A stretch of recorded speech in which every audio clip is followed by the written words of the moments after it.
Hi, first graders. I miss you so much. I hope you are staying healthy, staying well, and having a nice time with your family. We miss you and we can't wait to see you again.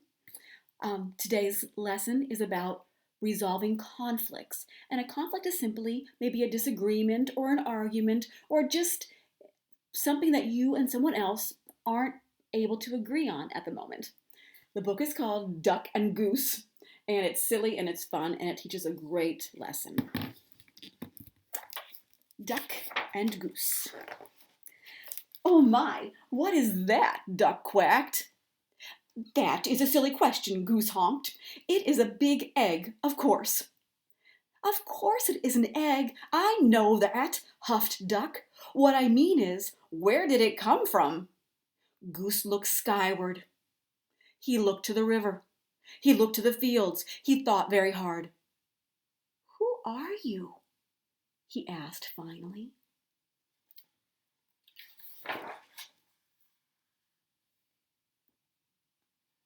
"I," said Duck, puffing out his feathered chest, "am the one whose egg this is.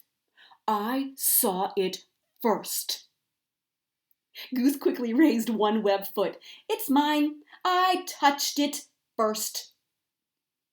Can you see the conflict already starting? We're only on the third and fourth pages, and the conflict has already begun. "Hey! You should never put your dirty foot on an egg," Duck scolded. "Don't you know anything about caring for eggs?" "Yes, I do," Goose cried. "Stop yelling!" Duck yelled, then whispered forcefully. "Don't you know that you and your screaming are very likely disturbing the baby bird who is trying to make us take a snooze inside this egg?" Goose wished that Duck wasn't right. He lowered his head and whispered softly, "I'm very sorry. Go, go back to sleep in there."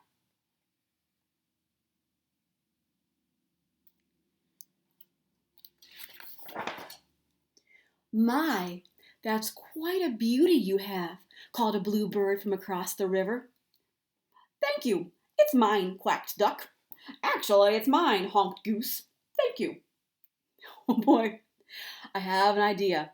I think the problem is going to probably get bigger and bigger and "So," asked Duck, "what do we do now?" "Well, we should do something," suggested Goose.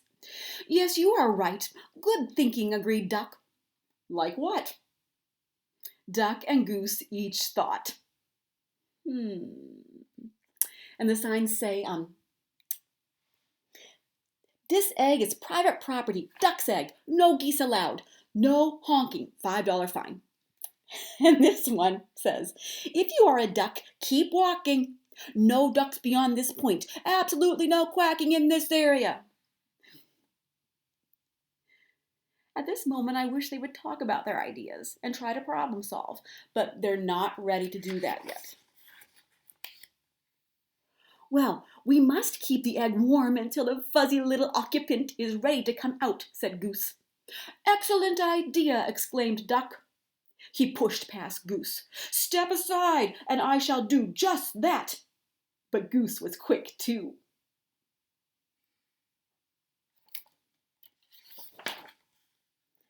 After a flurry of fussing, grunting and groaning, and slipping and sliding, honking and quacking, what a disaster! Look at these two.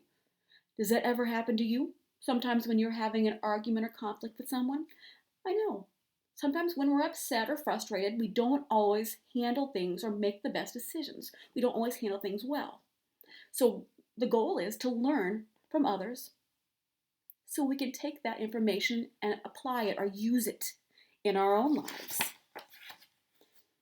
Well, here are Duck and Goose once again. Duck and Goose found themselves back to back. "Scoot over, I don't have any room," complained Duck. "You are much closer to me than I am to you. Stop yelling in my ear, Goose." "Shh," Goose hushed, pointing at the round thing beneath them. "Yes, yes, yes, we must remember. Quiet, quiet, quiet. We mustn't disturb the little one." And so they sat very still and very quiet waiting. For a long time, they waited. Now, I don't know about some of you, but you might have started to kind of question about this egg. Let's kind of take a look and see what you think.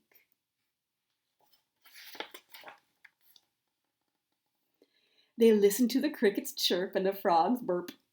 I am going to teach this baby bird to quack like a duck, Duck boasted. Well, I am going to teach it to honk like a goose, Goose honked back. I'm going to teach the baby bird to waddle, Goose added. So am I, Duck said. They heard the pitter-patter of the rain. I'm going to teach this baby bird to swim, Duck said. Me too, said Goose. To pass the time, they sniffed wildflowers in the warm sun and shared breadcrumbs while Goose taught Duck to honk. They watched the sun set in the sky and Duck taught Goose to quack. So I love this part where even though they're not agreeing on the egg, they are sharing with each other and learning from each other.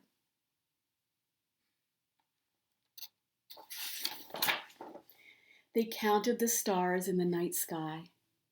Let's teach our baby to fly, said Goose. Good idea, said Duck. I'm sure our baby will be a fast learner, said Duck. If it takes after you and me, I'm sure you're right, agreed Goose.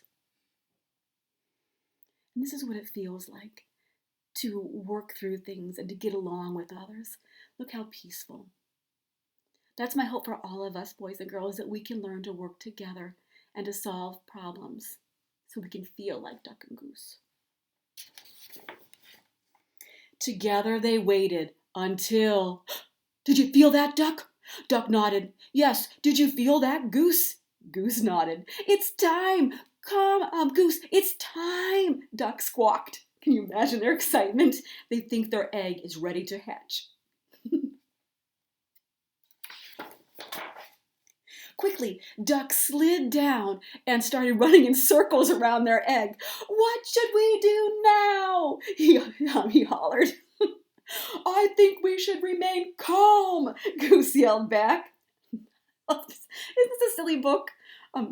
Excuse me, a little voice called out. Duck stopped. In the exciting confusion, he had failed to notice the bluebird kicking their egg. Can I play too? She asked. Play? This is no time for play, yelled Duck. This is no time for games, yelled Goose. And, what's with the kicking? Well, I was only trying to get your attention, said the little bird. Well, you got it, Duck huffed. False alarm, Goose. Back to work. Can't you see that we are very busy here? Goose explained to the bluebird. This is serious business. This is perhaps the most important moment of our lives. Now here's the silly part. Oh my, I am sorry, apologized the bluebird. I had no idea. I just thought that maybe I could play with your ball. It's really a nice one, she added. And then she flew away. Did you figure that out? It's not an egg. It's a ball. Duck gulped. Did she say ball? He whispered to Duck. You know, I did have my doubts, Duck finally said. It is a bit squishier than most eggs I've seen. Yes, and I must say I was somewhat suspicious of those big dots, Goose admitted. It may not be an egg, but it is lovely, said Duck. Oh, absolutely, Duck, Goose agreed. It's a keeper. As the crickets chirped and the frogs burped and the grass swayed in a gentle breeze, Goose quacked and Duck honked and the ball bounced, rolled, and sometimes even flew.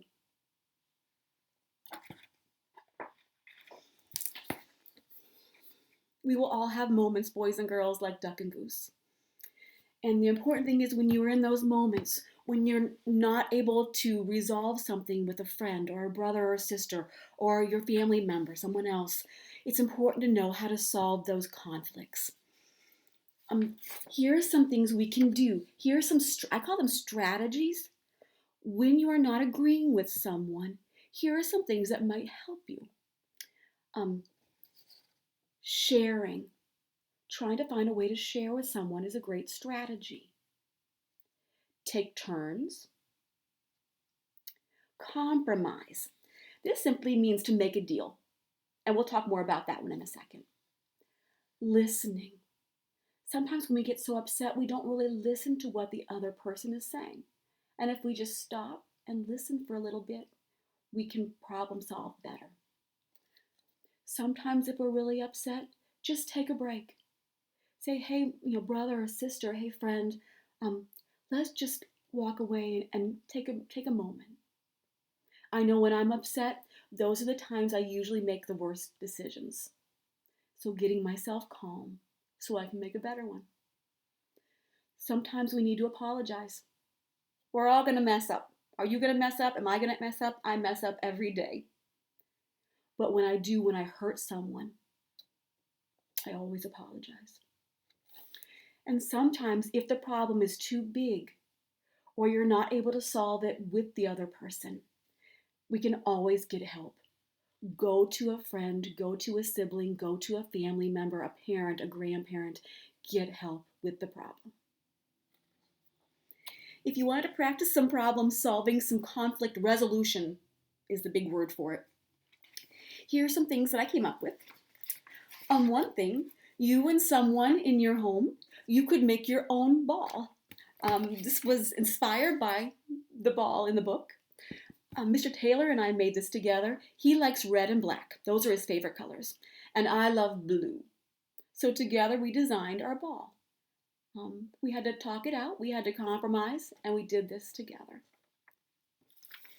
If you wanted to practice using one of those strategies and doing some art as well, you could make a comic strip. This one, I used the strategy of compromise.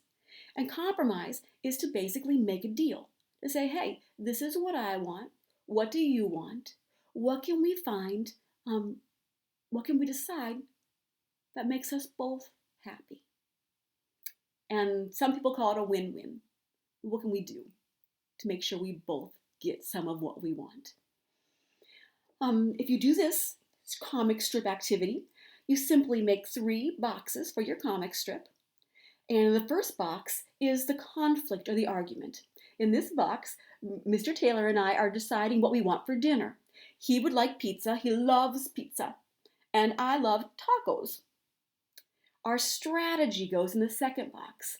And that's one of the things from this paper here. And the strategy that I chose to use is compromise or make a deal. We say, what about Mexican pizza? You know, the kind that has like the Mexican toppings like lettuce and cheese and all those things on it? And the result or the end is yum. We both get kind of what we want. We both get to eat, which we love. And we solve the problem. So you could make your own comic strip with one of those strategies that we talked about. And the third idea, I had some Easter eggs left over from Easter. And I put some conflicts, some disagreements inside the eggs. You could take these, make some, put them in eggs, put them anywhere, put them in a jar, bucket, whatever, and you and your family could act out these scenes. Like for example, this one here. The scene is, I wrote it down here, you and your sister both want to play the board game first. And you could act out. What would you do? How would you solve the problem? Maybe you need to flip a coin. Heads, I go first. Tails, you go first. Maybe it's pick a number between 1 and 10. Someone puts their hands behind their back, maybe mom or dad or grandma, and you both guess. And whoever's closest to the number goes first. So I have a conflict here. Some other ones you could include and act out are you and your older brother both want to use the computer.